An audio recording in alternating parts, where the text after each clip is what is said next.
Hello. तो आज हम करने वाले हैं औरंगज़ेब के बारे में। इससे पहले हमने बाबर पढ़ लिया था, हुमायूं पढ़ लिया था, और बीच में जो दूसरा अफगान वंश था कौन सा, शेरशाह सूरी वंश, और फिर उसके बाद अकबर, शाहजहाँ, जहांगीर, हमने इसकी सभी के बारे में पढ़ लिया था। ठीक है, तो आज हम करते हैं औरंगज़ेब के बारे में। ठीक है, औरंगज़ेब 1658 से लेकर 1707 तक इसने क्या किया था, शासन किया था। ठीक है, तो हमने जैसे पता है औरंगज़ेब के पिता का क्या नाम था, तो औरंगज़ेब के पिता का नाम था शाहजहाँ, माता अर्जुमानु बेगम। ठीक है, अर्जुमानु बेगम। ठीक है, जैसे हमने यहाँ पे पढ़ा था, एक सेकंड, ये रहे। तो शाहजहाँ के कितने पुत्र थे, शाहजहाँ के ना 4 पुत्र थे, दारा शिकोह, औरंगज़ेब और मुराद बख्श और शाह शुजा। तो औरंगज़ेब और दारा शिकोह के बीच में क्या होते हैं, युद्ध होते हैं। तो जिसके तौर पर बहादुर का युद्ध हुआ था, जिसमें ठीक है दारा शिकोह ने शाह शुजा को हराया था। ठीक है, फिर धर्मट का युद्ध, शामूगढ़ का और देवराय का जो युद्ध हुआ था ना, ये किन के बीच में हुआ था, ये औरंगज़ेब और दारा शिकोह के बीच में हुआ था। ठीक है, तो औरंगज़ेब ने इसको दारा शिकोह अच्छे से पराजित कर दिया था। ठीक है, तो इस वजह से जो था ना, मुगल वंश का अगला वास्तविक संस्थापक कौन बन गया था, औरंगज़ेब बन गया था। ठीक है, तो अब यहाँ से पढ़ते हैं हम औरंगज़ेब के बारे में आज। ठीक है, औरंगज़ेब को ना कई तरह की उपाधियाँ प्रदान की गई थी। ठीक है, जैसे पहली उपाधि है उसमें से हाफिज़। औरंगज़ेब को पूरा कुरान कंठस्थ था, इसलिए इसे हाफिज़ कहा गया। पूरा कुरान कंठस्थ का मतलब क्या था कि उसे मुँह ज़बानी याद था पूरा कुरान। ठीक है, कुरान क्या था, इस्लाम धर्म का सबसे बड़ा जो ग्रंथ होता है ना, वो कौन सा था, कुरान था। ठीक है, तो इसीलिए इसे क्या कहा गया, हाफिज़ कहा गया। ठीक है, और दूसरी जो होती है ना, इसको ना कई तरह की उपाधियाँ दी गई थी। ठीक है, जिसमें से दूसरी उपाधि है बहादुर की। जब 15 वर्ष की आयु में एक बार आगरा में कुछ हाथियों ने हमला कर दिया था। ठीक है, जिससे प्रजा में भगदड़ मच गई। औरंगज़ेब ने बड़ी बहादुरी से अपनी जान को जोखिम में डालकर इन हाथियों से क्या किया, मुकाबला किया। यह देख इसके पिता शाहजहाँ बहुत खुश हुए और औरंगज़ेब को क्या दे दी, बहादुर की उपाधि दे दी। ठीक है, तो पूछ ले बहादुर की उपाधि किसे दी गई थी, तो बहादुर की उपाधि शाहजहाँ ने अपने बेटे औरंगज़ेब को दी थी। आलमगीर, ठीक है, इसको ना एक उपाधि कौन सी मिली गई थी, आलमगीर को, जिसका क्या कहा जाता है, विश्व का विजेता। ठीक है, आलमगीर का मतलब क्या है, विश्व का विजेता, और वो उपाधि भी किसको दी गई थी, औरंगज़ेब को दी गई थी। ठीक है, तो दूसरी उपाधि थी शाही पोशाक में एक दरवेश, यानी कि सादा रहना, रहन सहन, शराब न पीने के कारण इसको क्या कहा गया था, कि शाही पोशाक में दरवेश। ठीक है, जिंदा पीर, दूसरी उपाधि जो लास्ट उपाधि थी ना इसकी, जिंदा पीर की थी। औरंगज़ेब जो था ना, इस्लामिक कानूनों का ना पूर्ण रूप से पालन करता था। ठीक है, तो इस वजह से इसको क्या कहा गया था, जिंदा पीर। हाफिज़ की हमने उपाधि पढ़ी ली थी। ठीक है, जो औरंगज़ेब है ना, उसका जो राज्याभिषेक है ना, वो 2 बार हुआ था। ठीक है, 2 बार कब कब हुआ था वो बताएंगे। ठीक है, तो पहला जो राज्याभिषेक था ना, वो देख लेते हैं। तो पहले राज्याभिषेक के दौरान है ना, इसको ना कौन सी उपाधि प्राप्त हुई थी, तो ये वाली हुई थी, अब्दुल मुजफ्फर, मोइनुद्दीन, मोहम्मद, औरंगज़ेब, बहादुर, आलमगीर, बादशाह, गाजी की उपाधि क्या हुई थी, इसको प्राप्त हुई थी। ठीक है, दूसरी उपाधि के बारे राज्याभिषेक जब हुआ था ना, इसका तब पढ़ लेंगे। ठीक है, तो औरंगज़ेब का जो जन्म था ना, वो कब हुआ था, औरंगज़ेब का जो जन्म था 3 नवंबर 1618 को हुआ था। कहाँ पे हुआ था, दोहद, गुजरात में हुआ था। ठीक है, इसके ना जन्म के ना जो जन्म स्थान है ना, वहाँ से क्वेश्चन ज़्यादा पूछे जाते हैं। ठीक है, औरंगज़ेब का हमें ये पता नहीं होता, कि हम सोचते हैं कि पाकिस्तान साइड या लाहौर साइड में पैदा हुआ होगा। ठीक है, लेकिन इसका जो जन्म था वो भारत में हुआ था। कहाँ पे, दोहद, गुजरात में हुआ था। ठीक है, पिता हमने पढ़ लिया था शाहजहाँ, माता अर्जुमानु बेगम। ठीक है, औरंगज़ेब को किस किस नाम से जाना जाता था, ज़्यादातर क्वेश्चन यही से पूछते हैं। आलमगीर किसको कहा जाता है, मुगल वंश शासकों को कहा जाता है, तो किसको, औरंगज़ेब को, जिंदा पीर या आलमगीर। ठीक है, अब देखते हैं इसके गुरु का क्या नाम था। औरंगज़ेब के गुरु का नाम मीर मोहम्मद हकीम था। ठीक है, वैसे तो क्वेश्चन ये है ना, आज तक पूछा नहीं गया है, लेकिन आगे पूछ ले, कोई भरोसा नहीं। ठीक है, तो याद रखेंगे मैं, इसके गुरु का क्या नाम था, मीर मोहम्मद हकीम। ठीक है, पत्नियाँ, 18 मई 1637 को औरंगज़ेब का विवाह फारस राजघराने की राजकुमारी दिलरास बानो बेगम, जिसका असली नाम क्या था, रबिया उद दौरानी से हुआ था, जो इनकी पहली पत्नी थी। दिलरास बानो बेगम, इसका ना जो नाम था ना, ये औरंगज़ेब ने रखा था। ठीक है, यानी रबिया उद दौरानी का जो पहला नाम क्या था, यानी रबिया उद दौरानी था दिलरास बानो बेगम का। ठीक है, ये दिलरास बानो बेगम की उपाधि उसको किसने दी थी, औरंगज़ेब ने दी थी। ठीक है, तो दिलरास। अब इनकी जो पत्नियां थी वो पढ़ लेते हैं। इनकी जो पत्नियां थी ना, दिलरास बानो बेगम हमने जो पहले बताई थी पत्नी थी। ठीक है, नवाबाई, औरंगाबादी महल, उदयपुरी महल। ठीक है, इनके पुत्र और पढ़ लेते हैं, मोहम्मद आजम शाह, मोहम्मद सुल्तान, बहादुर शाह प्रथम, इसके बारे में हम पढ़ेंगे। ठीक है, सुल्तान मोहम्मद अकबर, एक अकबर था जो इनके है ना वो थे, परदादा थे। ठीक है, परदादा थे। ठीक है, जो एक है अकबर, जो इनका खुद का पुत्र होता है, जो आगे चलकर इन्हीं के खिलाफ बगावत कर देता है। ठीक है, तो उसे लड़ने के लिए क्या करता है, युद्ध होता है। ठीक है, उसके बारे में हम आगे पढ़ेंगे। एक है मोहम्मद काम बख्श, तो इनमें से मैंने एक तो बहादुर शाह के बारे में पढ़ेंगे, बहादुर शाह प्रथम के बारे में, और एक मोहम्मद अकबर के बारे में। पुत्रिया के ना बस एक बार नाम देख लियो, पुत्रिया कौन कौन थी, ज़ेबुन मीसा, जन्नत उन्नीसा, बद्र उन्नीसा, जब्त उन्नीसा और मेहर उन्नीसा। ठीक है, उन्नीसा वाली जितनी भी आ जाएंगी वो सारी किसकी पुत्रियाँ थी, औरंगजेब की थी। ठीक है, उपाधि हमने यहाँ से सारी की सारी कंप्लीट कर ली। कौन कौन सी उपाधि? बहादुर की उपाधि दी थी क्योंकि इसने हाथियों का मुकाबला जम के किया था। ठीक है, आलमगीर कहा जाता था क्योंकि विश्व का विजेता, इसने ना कई सारे युद्ध लड़े थे और उसमें सफलता भी हासिल प्राप्त की थी। यानी कि ना मुगल वंश का जो अंतिम समय था ना, वहाँ तक आते आते इसने आधे से ज़्यादा भारत पे क्या कर लिया था, इसने अपना अधिकार कर लिया था। तो इसलिए इसको क्या कहा जाता है? विश्व विजेता भी कहा जाता है। ठीक है, जिंदा पीर हमने देख लिया क्योंकि इस्लाम धर्म का इसको क्या था? पूरी तरह से ज्ञान था। हाफिज़ क्यों कहा जाता था? क्योंकि इसे पूरा कुरान क्या था? कंठस्थ याद था। ठीक है, अब मैंने बताया था कि औरंगजेब का जो था ना, जो औरंगजेब था उसका राज्याभिषेक 2 बार हुआ था। कब कब हुआ था? एक तो हुआ था 31 जुलाई 1658 को हुआ था, दूसरा हुआ था 15 जून 1659 को हुआ था। 1658 को क्या हुआ था? हमने बताया था ना, जब इनका युद्ध हुआ था सामूगढ़ का जो युद्ध हुआ था 29 मई 1658 को। ठीक है, तो उसी के 29 मई जून जुलाई, ठीक है, उसके कुछ महीने बाद क्या हो गया था? ये वाला हो गया था इसका उत्तराधिकार। क्योंकि जब सामूगढ़ का हुआ था ना, तो माने ये तय हो गया था कि मुगल वंश का जो शासक होने वो औरंगजेब होगा। ठीक है, लेकिन दारा शिकोह माना नहीं, वो फिर दोबारा आ गया लड़ने के लिए। तो एक बार तो पहले राज्याभिषेक हो चुका था, लेकिन दूसरा बार जब है ना दारा शिकोह को उसने तीसरी बार पछाड़ दिया था ना, तब उसका असली जाके क्या हुआ था? राज्याभिषेक हुआ था, यानी सही मायनों में। तो पूछ ले कि सामूगढ़ के विजय में उसका एक बार तो है सामूगढ़ का जो विद्रोह हुआ था ना, उसमें पहली बार क्या हो गया था? उसका राज्याभिषेक हुआ था। लेकिन जब देवराय का युद्ध हुआ था ना 1659 में, तब उसका दूसरा वो हुआ था राज्याभिषेक। तो यहाँ से देखते हैं 31 जुलाई 1658 को, यानी सामूगढ़ के विजय के उपरांत और आवारा पर अधिकार का लेने के पश्चात, यहाँ से आगरा, ठीक है, यहाँ पे क्या है? ये आगरा, यानी सामूगढ़ की विजय और आगरा के ना आगरा पर अधिकार कर लेने के 50 पहला राज्याभिषेक हुआ था इनका। ठीक है, फिर 15 जून 1659 को देवराय के युद्ध के बाद दारा शिकोह को पराजित कर अंतिम रूप से पराजित कर दिया था। ठीक है, और फिर क्या हुआ था? दिल्ली में इसका सेकेंड बार क्या होता है? राज्याभिषेक होता है। ठीक है, हमने देख लिया दोनों के दोनों कब कब हुए थे। ठीक है, अब देखते हैं आगे इसके कौन कौन से विद्रोह हुए थे। तो जो औरंगजेब था ना, औरंगजेब को ने सबसे ज़्यादा जो विद्रोह करना पड़ा ना, वो जाटों का करना पड़ा, क्योंकि जाटों की जो संगठित सेना थे ना, उनका विरोध सबसे ज़्यादा किया गया था। तो सबसे पहले जो जाटों का विद्रोह था ना, वो था उसमें संगठित विद्रोह था। ठीक है, जिसका नेतृत्व कौन कर रहा था? गोकुल के बाद जो दूसरा संगठित विद्रोह हम पढ़ेंगे इस वाले में, इसमें आता है राजाराम। ठीक है, ये इतने ज़्यादा थे ना, इनका जो संगठित समूह था ना इतना ज़्यादा था कि इन्हें एक बार पछाड़ने के बाद क्या हो गया था? दूसरा बंदा आता, दूसरे के बाद उसके भतीजा, आगे हम पढ़ेंगे ना, तो उसका जो भतीजा था ना चूरनमल, फिर वो आता है। यानी इनका जो विद्रोह है ना वो दबाता चला गया औरंगजेब। लेकिन जब वो उत्तर भारत की ओर चला जाता है ना, तो छोटे छोटे जो जाति विद्रोह थे ना, वो दबे नहीं थे, मतलब कि वो पनपे रहे थे। तो उसका विरोध करते करते वो उनका विद्रोह भी होता रहा था और वो वहाँ पे चला गया था। ठीक है, उत्तर भारत में। तो एक एक करके हम सारे पढ़ लेंगे। ठीक है, जाटों का विद्रोह तो पहला संगठित क्या था? विद्रोह था। औरंगजेब के खिलाफ किया गया पहला संगठित विद्रोह था, जो कि दिल्ली आगरा के जाटों ने किया था, जिसका नेतृत्व कौन कर रहा था? गोकुल कर रहा था। ठीक है, इसमें क्या था? सामंतों का मुख्य हाथ था, मतलब कि जाटों को भड़काने का मुख्य हाथ किसका था? सामंतों ने भड़काया था जाटों को। किसानों ने, काश्तकारों ने, मजदूर वर्ग के लोगों ने यह विद्रोह किया था। ठीक है, यह विद्रोह आर्थिक परिस्थिति को लेकर हुआ था। ठीक है, इकोनॉमिकली जो उनकी कंडीशन वगैरह जो भी हुई ना, उन्हीं को लेकर हुआ था। तो जाट का पहला संगठित विद्रोह कब हुआ था? 1669 में। ठीक है, डेट पूछेंगे, संगठित विद्रोह कब हुआ था में, और किसके द्वारा हुआ था? गोकुल के द्वारा हुआ था। 1670 में तिलपत युद्ध में हसन अली खान ने जाटों के विद्रोह को समाप्त कर दिया और गोकुल को बंदी बनाकर मार डाला। तो पूछ लेगी, जो जाटों का जो प्रथम युद्ध हुआ था ना, संगठित विद्रोह हुआ था, तो उसको दबाने का काम किसने किया था? हसन अली खान ने किया था। ठीक है, कब किया था? तो ये वाला हमेशा पूछा, ये वाला क्वेश्चन है बहुत इंपॉर्टेंट है, तो इस पर मार्क कर लेना। तिलपत का युद्ध कब हुआ था? 1670 में। 1669 में गोकुल के द्वारा जो विद्रोह किया गया था, उसको ना 1670 में, यानी अगले ही साल हसन अली खान ने दबा दिया था। ठीक है, किसके युद्ध में? तिलपत के युद्ध में। और गोकुल को क्या कर दिया? बंदी बनाकर मार डाला था। ठीक है, जब है ना गोकुल बंदी बनाकर उसको मार डाला था ना हसन खान ने, तो दूसरा संगठित विद्रोह खड़ा हो गया। ठीक है, अब उसका नेतृत्व कौन कर रहा था? राजाराम। यानी गोकुल के बाद 1685 में जाटों का सेकंड विद्रोह राजाराम के नेतृत्व में, यानी 15 साल के बाद फिर दोबारा हुआ था।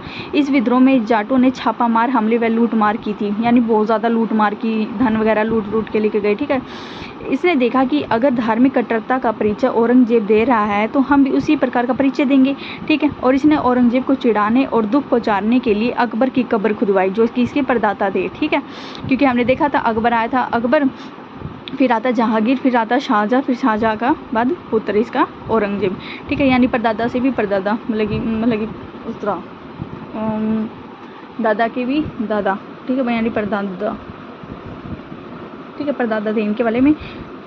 औरंगजेब को चिढ़ाने के लिए। तो उसने क्या किया था, जो राजा राम थे ना, एक क्वेश्चन ये बनता है कि अकबर की जो हड्डियों को ना मतलब कि अकबर की जो हड्डियाँ थी ना, मतलब कि जो कब्र वगैरह थी खुदवा के वहाँ से हड्डियाँ निकाल के या फिर जो भी हड्डियाँ थी उनको बाहर निकाल कर उसको जलाने का काम किसने किया था, तो राजा राम ने किया था। ठीक है, ये रहा। इसने ना औरंगजेब को चिढ़ाने या दुख पहुँचाने के लिए अकबर की खुदवाई और अकबर की कब्र खुदवाई और अकबर की कब्र में जो भी हड्डियाँ बाहर निकाल कर आई थी उसने उसको क्या कर दिया था, जला दिया था। जिससे क्या हो गया था, औरंगजेब बहुत ज़्यादा गुस्से में हो गया था। तो ठीक है, तो यह घटना औरंगजेब को काफ़ी दुख कर गई और उसने राजा राम की क्या करवा दी, हत्या करवा दी। ठीक है, औरंगजेब की मृत्यु 1607 में होती है। ठीक है, तब तक जाट छोटे मोटे विद्रोह के रूप में शामिल होते रहते हैं और यह भी विद्रोह पूरी तरह से दबता नहीं है, लेकिन फिर भी राजा राम की हत्या के बाद जाटों का विद्रोह काफ़ी सीमित हो गया था। ठीक है, तो मैंने बताया था कि जो जाटों का विद्रोह वो खत्म नहीं होता था। ठीक है, तो राजा राम के बाद है ना एक शख्स हो जाते हैं, यहाँ पे एक लाइन छूट गई। राजा राम की हत्या के बाद उसके भतीजे चूड़ामन ने, जाट ने भी इसका विद्रोह किया था। ठीक है, यानी पहले गोकुल आता है, फिर आता है राजा राम के बाद उसका जो भतीजा है चूड़ामन आता है। ठीक है, तो ऐसे ये विद्रोह चलते रहते हैं छोटे मोटे। ठीक है, अब देखते हैं सतनामियों का विद्रोह। ठीक है, अब आता है सतनामी विद्रोह। तो सतनामी और इस सतनामियों के विद्रोह का ना मुंडिया विद्रोह भी कहा जाता है। मुंडिया का क्यों कहा जाता है, क्योंकि जो उनके जो सर होते थे ना वो हमेशा ना अपने मतलब कि अपने सर पे ना बाल नहीं रखते थे, यानी हमेशा ना मुंडन करवा के रखते थे। तो जो सतनामी का विद्रोह था ना 1672 में होता है। एग्जैक्ट डेट बहुत बार पूछा गया है। ठीक है, सतनामियों का विद्रोह कहाँ पे हुआ था, नारनौल के आसपास हुआ था। ठीक है, जिन्हें नारनौल के आसपास सतनामी द्वारा जिन्हें मुंडिया कहा जाता था, क्योंकि वे हमेशा बाल मुंडवा कर रखते थे। ठीक है, इस वजह से इनको क्या कहा जाता है, मुंडिया या सतनामी विद्रोह भी कहा जाता था। इन्होंने भी इस्लामिक धार्मिक व्यवस्था के विरोध में विद्रोह किया था। ठीक है, परंतु औरंगजेब ने इस विद्रोह को भी बड़ी आसानी से दबा दिया था। ठीक है, तो पहले फिर जाट ने किया था, जाटों के बाद फिर दूसरा संगठित विद्रोह कौन था, दूसरा जो संगठित विद्रोह था ना जाटों को उन्होंने किया, फिर सतनामियों का आया। ठीक है, अब आता है सिख विद्रोह। सिख विद्रोह में क्या था कि इसमें ना धार्मिक संबंध के वो था, धार्मिक विषय के संबंध में था। इससे हम ना बस मेन पढ़ेंगे, ज़्यादा नहीं पढ़ेंगे। ठीक है, जो मेन यहाँ से क्वेश्चन बनते हैं ना वही। ठीक है, तो सिख विद्रोह में क्या था कि धार्मिक विषय के संबंध में था। ठीक है, इसमें क्या होता है, सिख विद्रोह वाले में क्या होता है कि जो 9 गुरु थे ना हमारे तेग बहादुर, औरंगजेब ने ना इनको है ना अपने दरबार में बुलाया और कहा कि आपको है ना इस्लाम धर्म मानना पड़ेगा। तो गुरु तेग बहादुर ने क्या कर दिया, मना कर दिया उनको कि मैं है ना जो उनका इस्लाम धर्म है ना वो नहीं मानूंगा, क्योंकि वे सिंह संप्रदाय के लोग थे और सिंह संप्रदाय को छोड़कर इस्लाम धर्म को अपनाना अपने धर्म के प्रति वो होगा, पाप होगा। ठीक है, तो उन्होंने मना कर दिया। तो औरंगजेब ने क्या किया कि जो गुरु तेग बहादुर था ना उनको दिल्ली में ले गए और दिल्ली में शीशगंज के पास है ना गुरु तेग बहादुर के जो सर था ना उनको धड़ से अलग करवा दिया गया था। ठीक है, तो जिसकी वजह से है ना जो सारा सिख संप्रदाय, सिख जो समूह था ना वहाँ पे जो समुदाय वगैरह वो सारा भड़क उठा था। ठीक है, तो उनके सहयोगी जितने भी आए थे ना उनका साथ देने के लिए ना उनको भी है ना यातनाएं दी गई थी, उनकी हत्या करवा दी गई थी। ठीक है, और क्या नाम बाद में गए, फिर बाद में ना 9वें गुरु तो गुरु तेग बहादुर थे, लेकिन बाद में गुरु कौन थे, 10वें फिर जो आते हैं ना गुरु गोविंद सिंह वो आते हैं। ठीक है, जो कि सिखों के सबसे अंतिम गुरु थे। ठीक है, उन्होंने भी उनका विद्रोह किया, लेकिन है ना विद्रोह कर रहा था उन्होंने भी, लेकिन उनसे भी कुछ नहीं हुआ था। ठीक है, तो फिर क्या होता है कि जो ये विद्रोह था ना सिख होते होते तो इस वजह से है ना औरंगजेब क्या हो गया था, वहाँ पे चला गया था दक्षिण भारत में अपने साम्राज्य का विस्तार करने के लिए। ठीक है, तो और ये जो विद्रोह था ना सिख का ये जारी रहता है। ठीक है, ये छोड़ के चला गया था, मतलब एक तरह से ये समझ लेते हैं। फिर बाद में जैसे औरंगजेब जाता है ना उसके बाद मुगलों और है ना जो इनके सिख गुरु थे ना उनके बीच क्या हो जाता है, समझौता हो जाता है। ठीक है, एक बार पढ़ लेते हैं। इन्होंने भी इस्लामिक धार्मिक व्यवस्था के विद्रोह में विद्रोह किया था, परंतु औरंगजेब ने इस विद्रोह को बड़ी आसानी से दबा दिया था। इस समय सिखों के गुरु कौन थे, 9वें गुरु कौन थे, गुरु तेग बहादुर थे। उसने यह प्रयास किया कि अगर हम गुरु तेग बहादुर को ही इस्लाम धर्म स्वीकार करवा दे तो सारा सिख संप्रदाय ही इस्लाम धर्म स्वीकार कर लेगा। औरंगजेब ये चाहता था कि अगर है ना उनके जो गुरु है ना वो ही कर लेंगे ना तो उनके पीछे पीछे क्या कर लेंगे, सभी क्या कर लेंगे, इस्लाम धर्म को स्वीकार कर लेंगे, लेकिन ऐसा नहीं हुआ। इस प्रकार उसने सिखों के गुरु को ही इस्लाम धर्म स्वीकार करने के लिए बुलवाया, परंतु गुरु तेग बहादुर ने उसको क्या कर दिया, अस्वीकार किया और विद्रोह किया। फिर उन्हें पकड़ कर किया गया, दिल्ली ले जाया गया और दिल्ली में शीशगंज के पास 1675 में गुरु तेग बहादुर के सर को क्या कर दिया गया, वहाँ पे अलग कर दिया गया। ठीक है, क्योंकि इन्होंने उनकी बात नहीं मानी, वे नहीं चाहते थे कि वे इस्लाम धर्म को स्वीकार करें। ठीक है, तो उनका सर धड़ से अलग करवा दिया गया। सर अलग करने से पहले सिख गुरु तेग बहादुर को 5 दिन की गंभीर यातनाएं दी गई, यानी कि उनको ना 5 दिन तक काफ़ी टॉर्चर किया गया और उनके सहयोगियों को भी गंभीर यातनाएं दी गई और फिर उनकी क्या करवा दी गई, हत्या करवा दी गई। ठीक है, फिर आते 10वें गुरु गोविंद सिंह, मैंने बताए थे जो कि सिखों के क्या थे, अंतिम गुरु थे। उन्होंने भी औरंगजेब का विद्रोह किया और उसके खिलाफ काफ़ी लड़ाइयाँ ली लड़ी। हालांकि इस विद्रोह के क्रम में उनके पुत्र भी उनसे दूर हो गए। किसके? गोविंद सिंह के, यानी उनकी हत्या कर दी गई। लेकिन फिर भी उन्होंने औरंगजेब की अधीनता स्वीकार नहीं की। उनका ये था कि मरते दम तक हम है ना इस्लाम धर्म को स्वीकार नहीं करेंगे, जो हमारा धर्म है हम उसी धर्म के प्रति वफादार रहेंगे। ठीक है। बाद में 1682 में औरंगजेब क्या करता है, दक्षिण भारत की ओर चला जाता है और सिख उत्तर भारत में विद्रोह को जारी रखते हैं। ठीक है, मतलब कि ये विद्रोह खत्म नहीं होता है। और अंत में जब है ना 1707 में औरंगजेब की है ना जब मृत्यु हो जाती है, तब बहादुर शाह के समय में, मैंने बताया था जो इसका बेटा था, हमने बताया था जो औरंगजेब के है ना 5 बेटे थे। ठीक है, ये इन 5 बेटे हम बहादुर शाह के बारे में और अकबर के बारे में पढ़ेंगे। तो बहादुर शाह जो था ना, बहादुर शाह के समय में सिखों और मुगलों के बीच में क्या हो गया, एक प्रकार का समझौता हो गया था। ठीक है, तो क्या हो गया था, सिख और आपस में दोनों साथ साथ रहने लग गए थे। ठीक है, यानी समझौता करवा दिया था इनका। फिर आता है राजपूत का विद्रोह।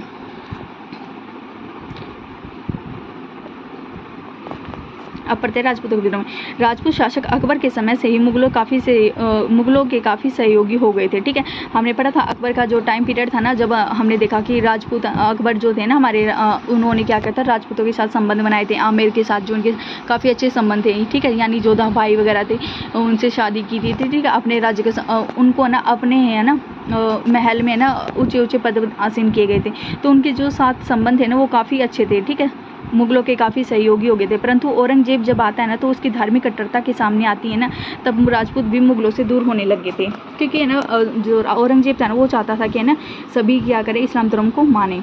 इसमें मारवाड़ और मेवाड़ जो है मुगलों के विद्रोह में उभर कर आते हैं। ठीक है, मैंने बताया था मारवाड़ और मेवाड़ जो था ना अकबर के टाइम पे है ना उनकी अधीनता स्वीकार नहीं की थी। लेकिन शाहजहाँ का जैसे ही टाइम पीरियड आता है ना, वैसे ही है ना मारवाड़ और मेवाड़ क्या था, शाहजहाँ के अधीन आ जाते हैं, यानी अधीनता स्वीकार कर लेते हैं। मतलब कि अधीनता तो नहीं स्वीकार करते, हाँ ये था कि युद्ध हार जाते हैं और वो क्या करते हैं, अपने साम्राज्य में मिला लेते हैं। ठीक है, लेकिन पूरी तरह से इन्होंने है ना समर्पित नहीं किया था खुद को। मतलब कि इन्होंने क्या था कि थक हार के, यानी कि जब उनकी हत्या करवा दी गई थी ना, तब उन्होंने उनके साम्राज्य को अपने में मिलाया था। ठीक है, तो यही मारवाड़ और मेवाड़ जो थे ना, वे मुगलों के विद्रोह में उभर कर आते। और इसका कारण यह था कि मुगल उनके धार्मिक रूपों में कार्यों में हस्तक्षेप करने लगे थे और औरंगजेब इन प्रशासन करने की नीति काफ़ी कठोर अपना रहा था, जिसके कारण मारवाड़ और मेवाड़ ने क्या कर दिया, विद्रोह करना उचित समझा। ठीक है, इस विद्रोह के क्रम में दोनों को दबा दिया जाता है, दोनों पर विजय स्थापित कर ली जाती है।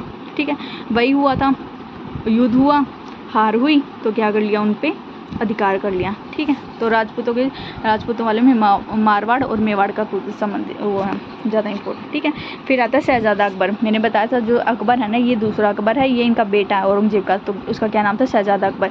ये भी विद्रोह करता है। ठीक है, अब इसका कौन सा विद्रोह है ना वो पढ़ते हैं पूरा। ठीक है, मारवाड़ का शासक कौन था, दुर्गादास। ठीक है, दुर्गादास राठौर। ठीक है, और मेवाड़ का शासक का सहयोग प्राप्त करके अकबर ने क्या कहता है, जो मेवाड़ थे और मारवाड़ और मेवाड़ के जो शासक थे ना, उनका साथ मिल गया था, किसको, अकबर को। तो उसने क्या कर दिया था कि 11 जनवरी 1681 को अपने को समतट बादशाह घोषित कर दिया।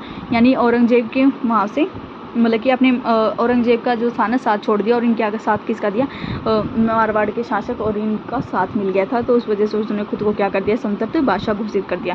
1681 में औरंगजेब के विरुद्ध अपने पुत्र अकबर ने विद्रोह किया। बाद में राजपूत उसका साथ छोड़ देते हैं। इसका कारण यह था कि एक खत लिखवाया गया। अब कहानी क्या है वो बताती हूँ, पहले मैं फिर आगे पढ़ते हैं।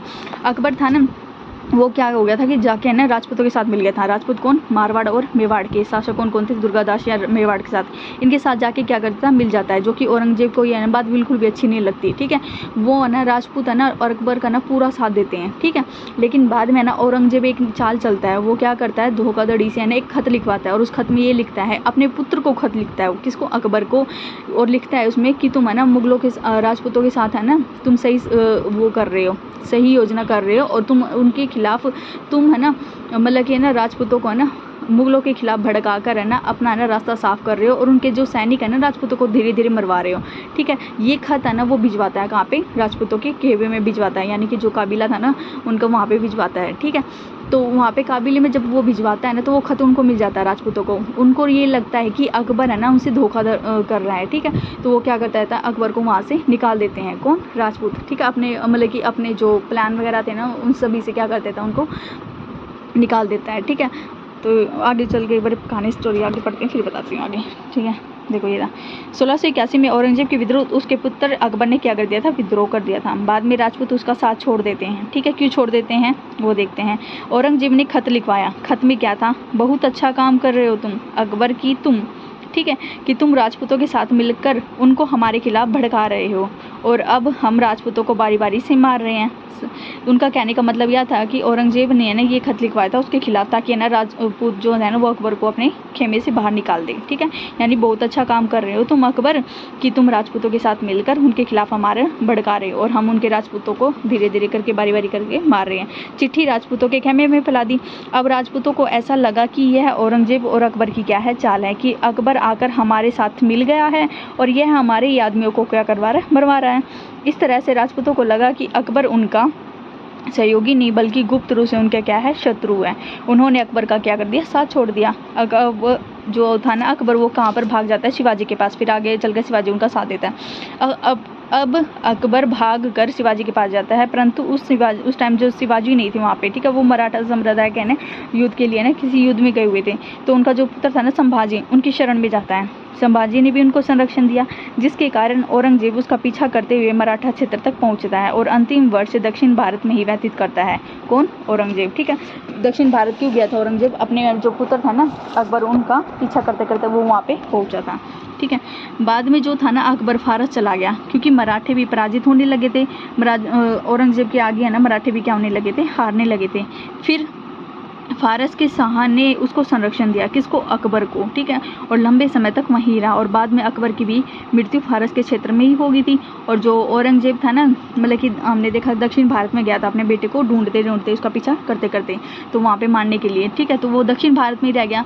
तो ठीक है, वहीं पे फिर 1707 में औरंगजेब की क्या हो जाती है, दक्षिण भारत में ही मृत्यु हो जाती है, यानी महाराष्ट्र के औरंगाबाद वगैरह शहर में। ठीक है, अब देखते हैं यहाँ से मराठों का विद्रोह। मराठा में शिवाजी वगैरह के मराठों का विस्तार शिवाजी के माध्यम से प्रारंभ हुआ था, जो कि दक्षिण भारत के महाराष्ट्र से प्रारंभ होकर पूरे दक्षिण भारत में धीरे धीरे बढ़ने लगा था। ठीक है, शिवाजी के प्रयासों को बढ़ते हुए, उसके साम्राज्य को बढ़ते हुए देखकर औरंगजेब प्रारंभ में ही सशंक थी, यानी पहले उसे शंका होती थी, परंतु उस समय उसका ध्यान उत्तर भारत में था। उत्तर भारत में हमने बताए थे कौन कौन से थे, जाटों का विद्रोह चल रहा था, सतनामियों का विद्रोह चल रहा था, ठीक है, सिख विद्रोह वगैरह चल रहा था, तो उसमें व्यतीत था कौन, औरंगजेब। ठीक है, फिर क्या होता है, जब उसका ध्यान जाता है ना, कि उसको ये पता चलता है कि मराठों द्वारा जो है ना शिवाजी है वो विस्तार पर विस्तार करवाया जा रहा है, यानी उसका अपने साम्राज्य का।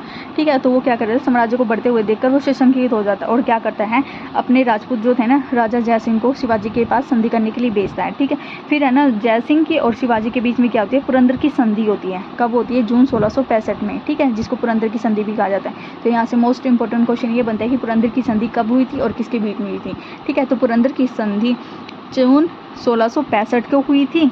ठीक है, और किसकी, जयसिंह और शिवाजी के बीच में। जयसिंह किसकी तरफ से आया था, औरंगजेब की तरफ से आया था संधि करने के लिए। ठीक है, इसके तहत क्या था कि जो था ना शिवाजी अपने किलों को मुगलों को देने पड़ते थे।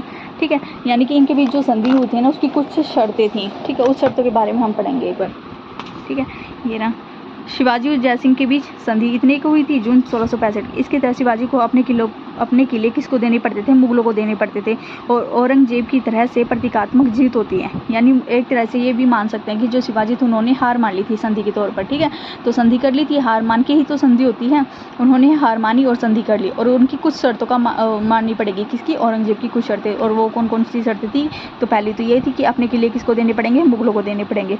शिवाजी को औरंगजेब की अधीनता स्वीकार करनी पड़ी। ठीक है, साथ ही मिर्जा राजा जय सिंह ने शिवाजी द्वारा मुगलों के जीते गए 35 किलों में से 23 किले पुनः लुटा दिए गए थे। ठीक है, जो थे ना शिवाजी ने जो 35 किले जीते थे ना किसके, मुगलों के, उसमें से ना 23 किसको लौटा दिया, औरंगजेब को वापस लौटा दिए।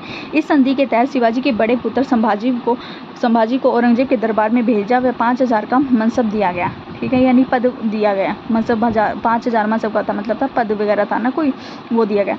जयसिंह शिवाजी को औरंगजेब के दरबार में चलने की प्रार्थना करता है और मुगल सत्ता से रियायत दिलाने के लिए आगरा में आमंत्रित करता है। कौन, शिवाजी की जयसिंह, औरंगजेब उसको कहते हैं, जयसिंह किसको कहता है, शिवाजी को, कि तुम और उसके औरंगजेब के दरबार में चलो और वहाँ से है ना रियायत दिलाने के लिए क्या करता है, उसको आमंत्रित किया। फिर 22 मई 1666 को शिवाजी आगरा के किले में दीवाने आम में उपस्थित हुए। ठीक है, तब उन्होंने औरंगजेब ने आगरा में स्थित जयपुर भवन में नज़रबंद करवा दिया।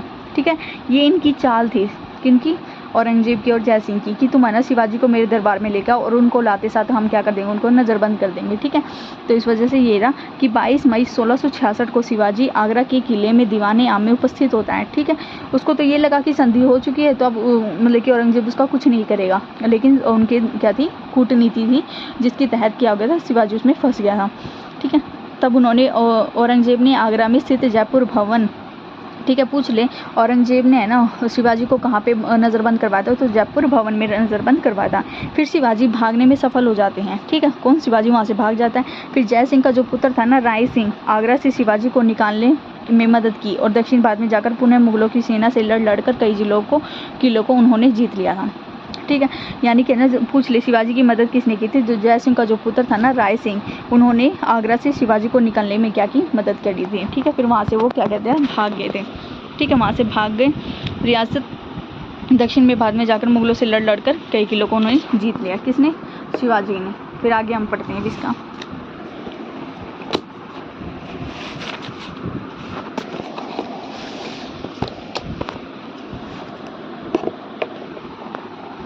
फिर आता है मराठों का विद्रोह। मराठों का विद्रोह खत्म क्या हुआ था, मराठों का जो विद्रोह था ना पुरंदर की संधि के बाद भी है ना क्या हुआ था कि चालू ही रही थी।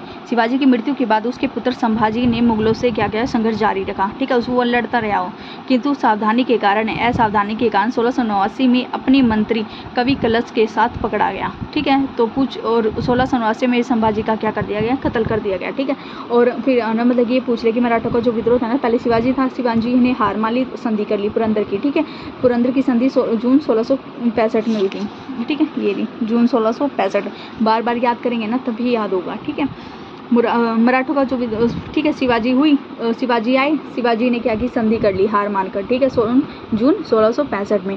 फिर उनके जब वो भाग जाते हैं ना वहाँ से, मतलब कि जयपुर भवन से भाग जाते हैं, उनकी मदद कौन करता है, जय सिंह का जो पुत्र था ना राय सिंह, वो उनकी मदद करता है। ठीक है, शिवाजी वहाँ से तो चले गए थे, लेकिन जो शिवाजी का जो पुत्र था ना संभाजी, वो अपने संघर्ष जारी रखता है। ठीक है, लेकिन जो उसका संभाजी का जो मंत्री कौन था, कवि कलश था। पूछ ले संभाजी के मंत्री का क्या नाम था जो उनके साथ पकड़ा गया था, तो कवि कलश था। 1689 में पकड़ा गया और 1689 में क्या कर दिया, उनका कत्ल कर दिया।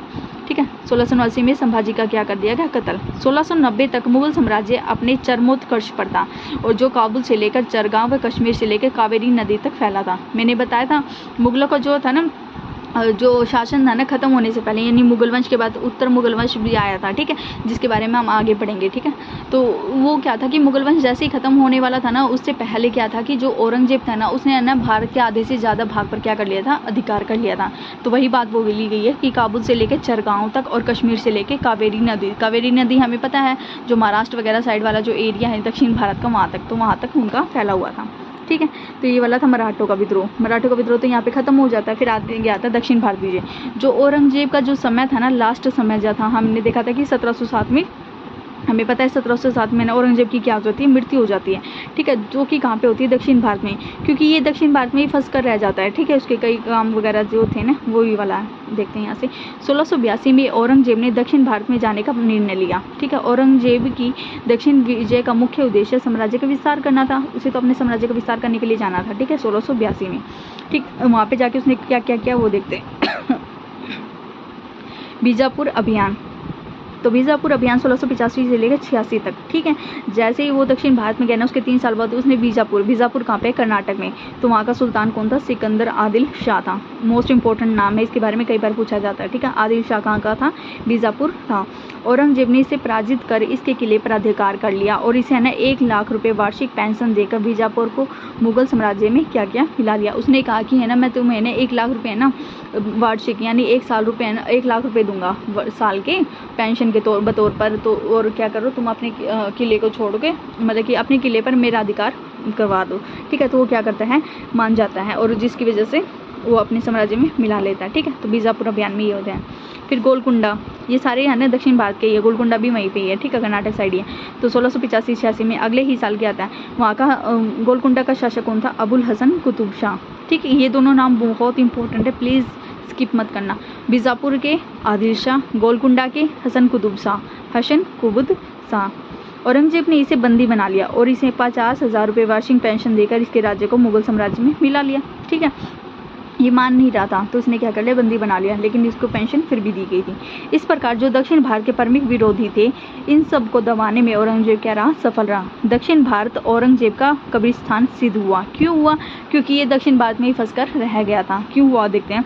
वह अपने अंतिम 25 वर्ष वहीं फंसा रहा, ठीक है। यानी और पूछ ले कि दक्षिण भारत में ना औरंगजेब कितने साल तक रहा था, तो 25 वर्ष तक रहा था। 25 साल तक सीमित करता रह गया और उत्तर भारत को ध्यान नहीं दे पाया, जिसके कारण जैसे ही औरंगजेब की मृत्यु होती है, मुगलों के पतन का शुरू हो जाता है। मैंने बताया था जब मुगलों का ना, मुगल वंश का जब पतन होता है ना, तो उससे ज़्यादा क्या होता है, उससे पहले क्या होता है कि औरंगजेब है ना भारत के आधे से ज़्यादा क्षेत्रों पे अधिकार हो जाता है। लेकिन जैसे ही औरंगजेब मरता है ना, उसके बाद क्या हो जाता है, मुगल वंश का पतन होने लगता है। यानी कि कई तरह के ना विद्रोह मतलब युद्ध होते हैं, जिसकी वजह से मुगल वंश खत्म हो जाता है, बिल्कुल ही छोटे मोटे होते हैं। तो जहाँ पे पूरे भारत का अधिकार था ना मुगलों का, वहाँ पे वो है ना खत्म होना चालू हो जाता है, ठीक है, किसी और का विद्रोह होता है, ठीक है। तो दक्षिण भारत में तो इसने ये किए थे, बीजापुर का आदिल शाह के द्वारा, गोलकुंडा कुतुब शाह उस पर अधिकार कर लिया था, उसे बंदी बनाकर उसे पेंशन दी थी। इसको तो लाख रुपये पेंशन दी थी, इसको 50,000 दी थी, ठीक है। और दक्षिण भारत क्या रहा था, इसके कब्रिस्तान बन गया था, ठीक है। इसकी मृत्यु कब हुई थी? 3 मार्च 1707 को हुई थी। कहाँ पे? अहमदनगर, महाराष्ट्र में। मैंने बताई थी ये दक्षिण भारत में ही फंस कर रह गया था। तो दक्षिण भारत का जो ये था ना महाराष्ट्र, वो उस टाइम कहाँ पे थे? महाराष्ट्र साइड में था। तो अहमदनगर महाराष्ट्र में उसकी मृत्यु हुई थी 3 मार्च 1707 को। तो औरंगजेब का मकबरा कहाँ बनाया? खुलदाबाद में, महाराष्ट्र में ही है, ठीक है। अगर लगी स्टेट ना पूछे तो आना, कम से कम वो तो याद कर लेंगे हम, जिला कौन सा था? खुलदाबाद, ठीक है। तो खुलदाबाद में क्या हो गया था, अकबर का बना दिया गया था, ठीक है। फिर बीबी का मकबरा औरंगाबाद, महाराष्ट्र में ही है।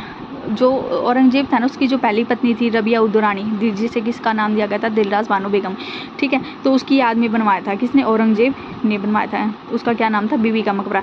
इस बीबी के मकबरे को ना क्या कहा जाता है? ताजमहल की घटिया या फूहड़ नकल कहते हैं, ठीक है। ताजमहल की घटिया फूहड़ नकल वाला महल कौन सा? तो वो बीबी का मकबरा है, ठीक है। इसको दक्षिण का ताजमहल बोलते हैं, क्योंकि दक्षिण में बना हुआ है, ठीक है। द्वितीय ताजमहल बोलते हैं, मिनी ताजमहल बोलते हैं, ठीक है। ये तीनों के तीनों नाम बहुत इंपॉर्टेंट है। चौथा, ताजमहल की घटिया फूहड़ नकल, दक्षिण का ताजमहल, द्वितीय ताजमहल और मिनी ताजमहल, ठीक है। अब देखते हैं यहाँ पे जो बीबी का निर्माण है ना, वो औरंगजेब ने 17वीं शताब्दी में करवाया है। लेकिन कुछ इतिहासकारों का ये मानना है कि जो उनका पुत्र था ना आजम शाह, उसने अपनी माँ की याद में बनवाया था, ठीक है। इतिहासकारों के अकॉर्डिंग देखा जाए तो पुत्र आजम शाह ने बनवाया था, लेकिन ठीक है, लेकिन वैसे देखा जाए तो औरंगजेब ने बनवाया था अपनी बीवी के याद में, ठीक है। रबिया उद दुरानी की याद में बीबी का मकबरा। मोती मस्जिद निर्माण 1659 से 60 में, ठीक है। मोती मस्जिद का निर्माण किसने करवाया था? औरंगजेब ने करवाया था, 1659-60 में करवाया था, ठीक है। दिल्ली के लाल किले में मोती मस्जिद, ठीक है, सफ़ेद संगमरमर का प्रयोग करके बनाया गया था। मोती मस्जिद, इस वाले क्वेश्चन के वही वाला याद करना है, ठीक है। मैं बार बार बता रही थी आपको कि बस इतना याद रख लो, उससे सारे क्वेश्चन हो जाएंगे। ये रहा आगरा का लाल किला किसने बनवाया? अकबर ने। आगरा की मोती मस्जिद किसने बनवाई? शाहजहां ने। फिर दिल्ली का लाल किला शाहजहां ने। दिल्ली की लाल किले में मोती मस्जिद औरंगजेब ने, ठीक है। ये सीक्वेंस है। अकबर आया, फिर जहांगीर ने नहीं बनवाया, फिर शाहजहां का पुत्र औरंगजेब, ठीक है। अकबर, शाहजहां, औरंगजेब। आगरा ले लो, फिर दिल्ली ले लो, फिर आगरा पहले लाल किला, आगरा के लाल किले में ही मोती मस्जिद, दिल्ली का लाल किला, दिल्ली के लाल किले में ही मोती मस्जिद, ठीक है। सिर्फ ये याद कर लो, बाकी के सारे कवर होते चले जाएंगे, ठीक है। तो मोती मस्जिद का निर्माण किसने करवाया था दिल्ली की? तो वो करवाया था औरंगजेब ने, ठीक है। दिल्ली के लाल किले में मोती मस्जिद का। अब इम्पोर्टेंट पॉइंट कुछ क्वेश्चन है ना, वो देख लेते हैं हम यहाँ से कौन कौन से बनते हैं आगे, ठीक है। ये रहा इंपॉर्टेंट पॉइंट है कि कुरान के आधार पर ही शासन होगा। ये बात किसने बोली थी? तो कुरान के आधार पर ही शासन होगा, ये बात बोली थी औरंगजेब ने, ठीक है। शरीयत के आधार पर शासन व्यवस्था चलाई जाएगी। औरंगजेब ने ना सब कुछ बंद करवा दिया था, मतलब कि बहुत सारी पूछ रहे हो अगर किसी भी क्वेश्चन में कुछ भी आए ना कि इसको बंद किसने करवाया, तो ज़्यादातर अगर है ना औरंगजेब उसमें नाम होना तो औरंगजेब डाल देना, क्योंकि वो सही होगा, क्योंकि उसने कई चीज़ें बनवाई थी। जैसे नवरोज़ त्यौहार को उसने बंद करवा दिया था, नवरोज़ त्यौहार को बंद करवाया था। झरोखा दर्शन को उसने क्या कर दिया था? बंद करवा दिया था। तुलादान की शुरुआत अकबर ने की थी, लेकिन बंद किसने करवाया? औरंगजेब ने। सबसे मेन इंपॉर्टेंट है तुलादान का ना, अकबर वाले मैंने क्वेश्चन में पूछा नहीं गया है वैसे तो, लेकिन देख ले तो तुलादान की शुरुआत अकबर ने की थी, लेकिन बंद किसने करवा दिया? औरंगजेब ने। सिक्कों पर कलमा खुदवाना भी किसने बंद करवा दिया? औरंगजेब ने ही। सीजा पापोस की जो प्रथा किसने चलाई थी? शाहजहां ने चलवाई थी। ठीक है, सीजा पापोस की प्रथा किसने चलाई थी? शाहजहां ने, जो कि किसने बंद करवा दी थी? औरंगजेब ने बंद करवा दी थी, क्योंकि ये प्रथाएं जो थी ना इस्लाम की मान्यताओं की क्या थी? विरुद्ध थी। ठीक है, आगे देखते हैं।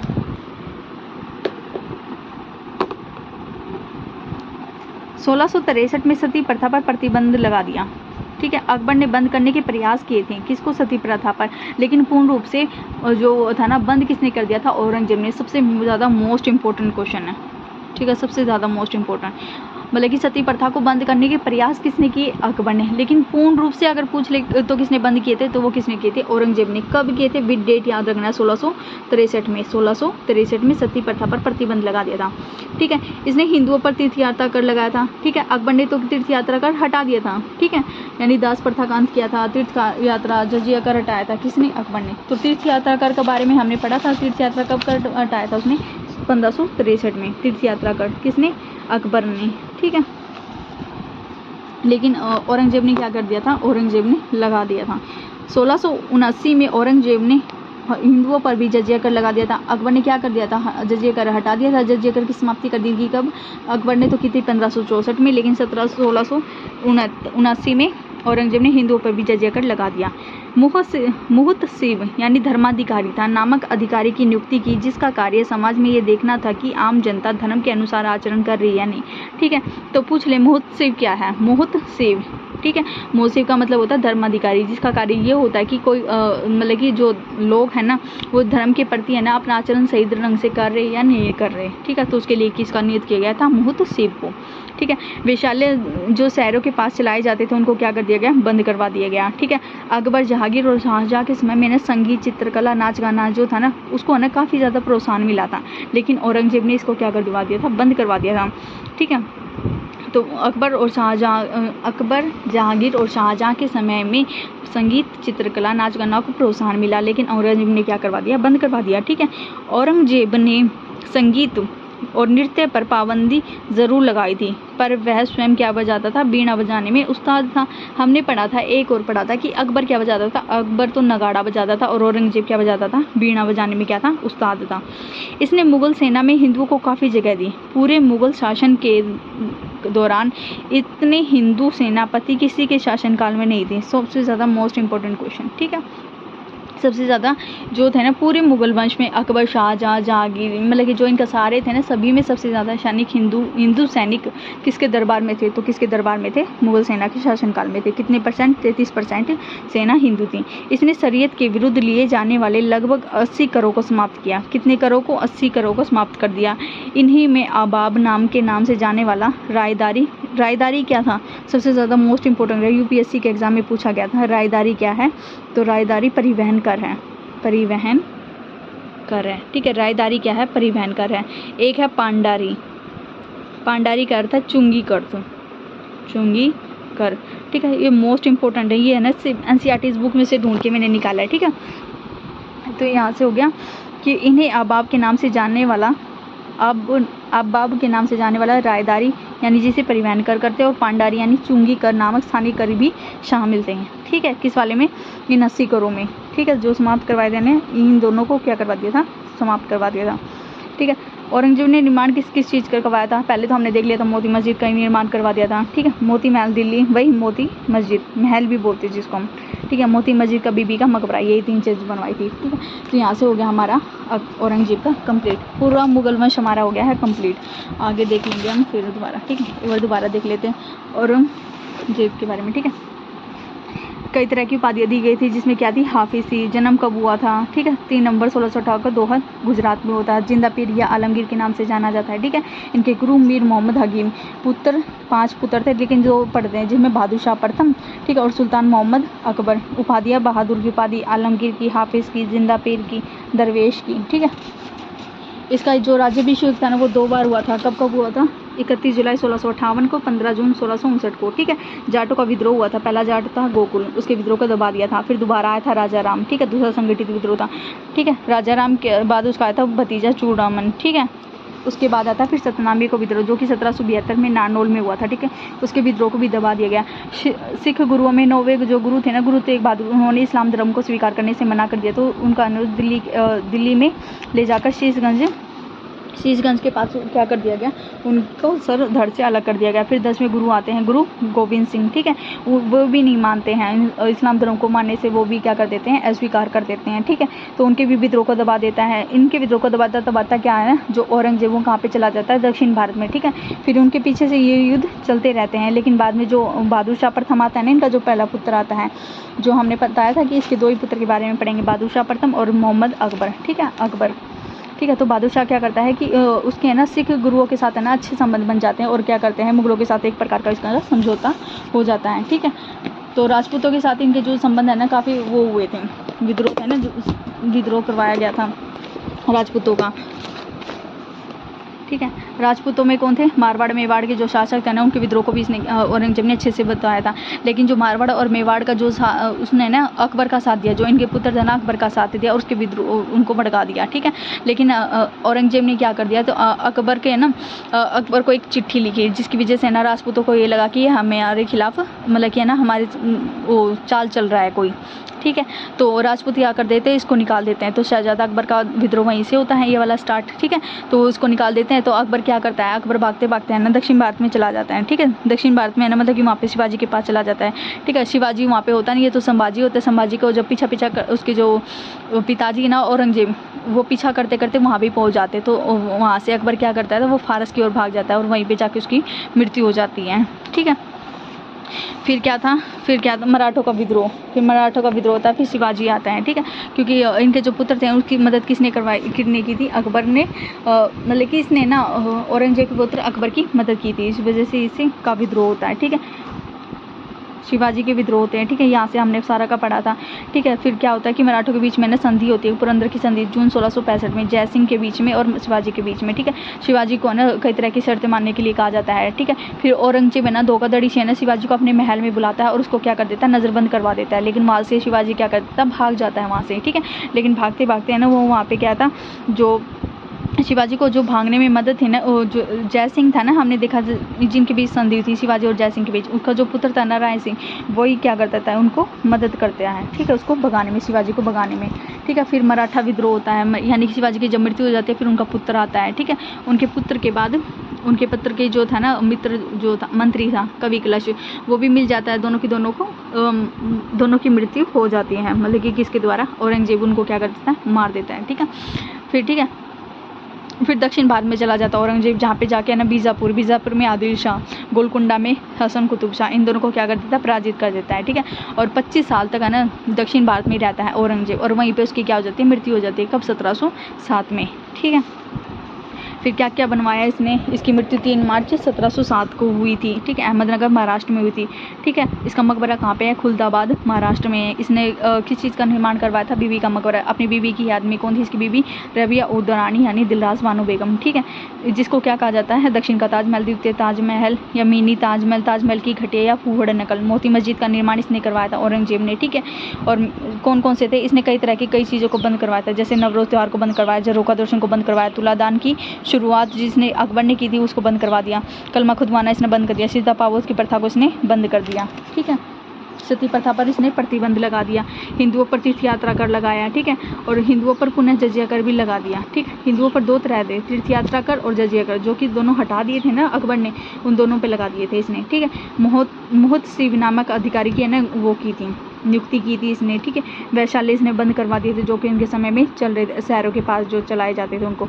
संगीत चित्रकला या नाच गाना को है ना बंद करवा दिया था इन्होंने, ठीक है। संगीत व नृत्य पे इसने पाबंदी लगा दी थी, ठीक है।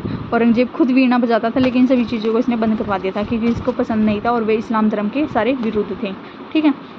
सबसे ज़्यादा हिंदू सेना किसके शासनकाल में थी, औरंगजेब के शासनकाल में थी। इसने रायदारी, जिसे क्या कहते हैं, परिवहन कर, पांडारी यानी चुंगी कर, ठीक है, पांडारी, इनको भी क्या करवा दिया था, अच्छी जो कर थे ना समाप्त करवा दिया, ठीक है। उसी में ये शामिल थे दोनों, ठीक है।